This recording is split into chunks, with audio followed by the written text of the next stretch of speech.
le jour de mon accouchement. Ça a été un des pires jours de ma vie, avec la douleur, avec la non prise en compte de tout en fait, où j'étais juste une chose, un bout de viande qu'on a complètement maltraité.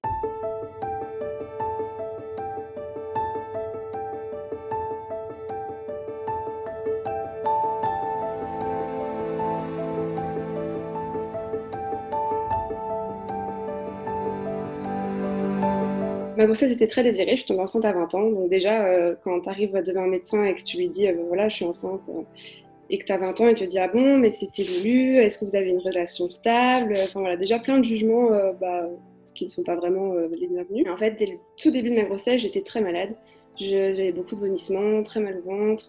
Et en fait, toutes ces douleurs-là, on les a jamais vraiment prises au sérieux. J'ai des douleurs atroces, tellement atroces que il y a des moments où j'avais juste plus envie de vivre. Et quand j'allais à l'hôpital pour dire je n'y arrive plus, j'ai trop mal, enfin, faut vraiment faire quelque chose, en fait, on ignorait totalement mes ressentis, mes douleurs. On me disait juste que j'étais une chochotte et que toutes les femmes enceintes passaient par là, que j'étais pas la première, que j'étais pas la dernière et que en gros voilà, j'avais rien à dire. Et en fait, à la toute fin, il y a enfin un médecin qui a posé un mot sur ce que j'avais. Et donc, en fait, il s'avère que j'avais des coliques néphrétiques. En fait, vu qu'on m'a jamais prise au sérieux, j'ai jamais été traitée pour. Et puis, le jour de mon accouchement, je me vomis dessus.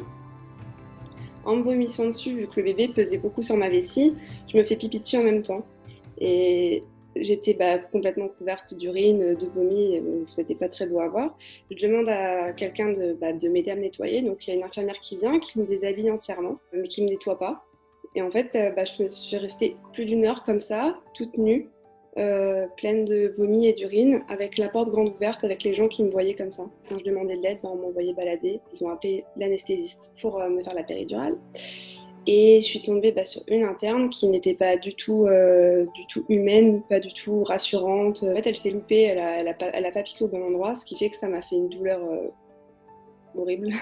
J'ai hurlé, ça a résonné dans tout l'hôpital. Et donc là, elle me dit, c'est de votre faute, vous avez bougé. La péridurale n'a pas fonctionné sur moi. Ce qui fait qu'au moment de pousser, je ressentais toute la douleur. Par contre, j'étais complètement paralysée du bassin. Donc, ce qui fait que j'arrivais tout simplement pas à pousser. Mon fils, son cœur a commencé à ralentir. Du coup, c'était un petit peu la panique. Et là, la sage-femme me dit, mademoiselle, votre bébé il est en train de mourir. S'il meurt, ce sera de votre faute, vous êtes une mauvaise mère. Donc en gros, fallait que je le pousse, mais je n'arrêtais pas de crier, je leur disais mais je n'y arrive pas. Plus je disais ça, plus elle me culpabilisait. Ils ont appelé le gynécologue de garde, il m'a même pas dit bonjour, il m'a juste dit on va faire une ventouse. En fait, il m'a mis la ventouse dans le vagin, il a tiré, sauf qu'il n'a pas du tout été délicat, ce qui fait qu'il m'a tout déchiqueté à l'intérieur, à l'extérieur, et il m'a jeté mon fils sur moi. Et donc ensuite, ils ont commencé à me recoudre à vif. Encore une douleur bien sûr insupportable, je leur dis d'arrêter.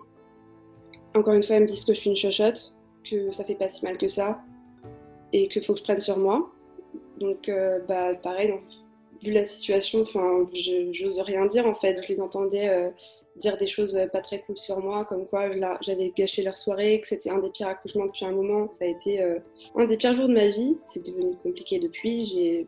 J'ai développé une certaine forme de vaginisme en fait, où j'ai peur, ça me fait mal. Psychologiquement, c'est beaucoup de cauchemars. Quand j'en parlais autour de moi, tout le monde me disait « Oh là là, c'est horrible ce qui t'est arrivé, mais ça doit pas être si fréquent que ça. » C'est ce que je pensais aussi parce que j'en avais jamais entendu parler. J'ai mis beaucoup de temps à réaliser en fait ce qui m'était arrivé et à poser des mots en fait dessus.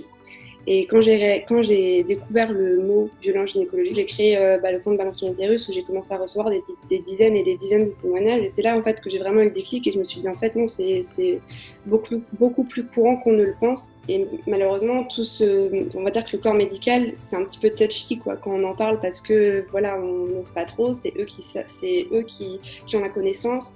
Et du coup, on n'ose pas trop, mais finalement, il faut dénoncer, d'oser dire non, d'oser dire stop, oser s'imposer aussi.